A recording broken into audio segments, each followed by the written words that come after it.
Het gaat om een bedrijf met 32.000 hinnen die het vrije uitrenaaien produceren.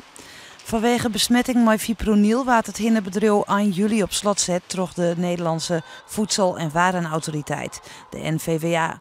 Voor Jan-Willem van Koot en Anna Bron wie het een bijzonder drege tijd. De emoties die gaan alle kanten uit, dus ja, wie weet het echt net, nee.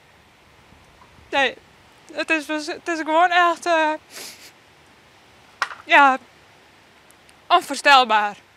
Ja, dit is een nachtmerrie waar je in komen en ik weet het net.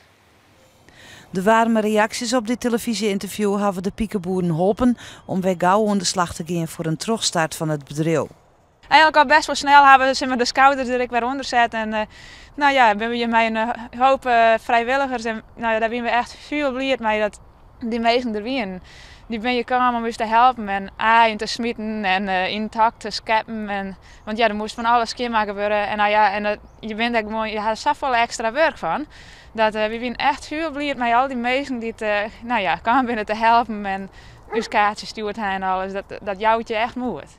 Vlak voor de crisis kwam het verlossende bericht dat de plaats weer aanleveren mij onder handel en onder consument. Dat jouwt voor het eerst in 4 maanden tijd weer vertrouwen. Ja, dat viel eigenlijk in het begin een beetje onwerkelijk eigenlijk zelfs. Maar nu we zijn heel blij dat we weer aan de gang zijn en we hadden moed er weer in, zeg maar. Het hinnenbedrijf zal nou een paar hier flink winst maken om de grote verliezen van 2000 zontjen weer om te verdienen. De ondernemers vinden dat de NVWA of de Rijksoverheid wel wat dwang kan om haar te compenseren voor de fipronilgekte van de Aroene Simmer. De hinnensector is daarom dwaande met een rechtszaak in de NVWA.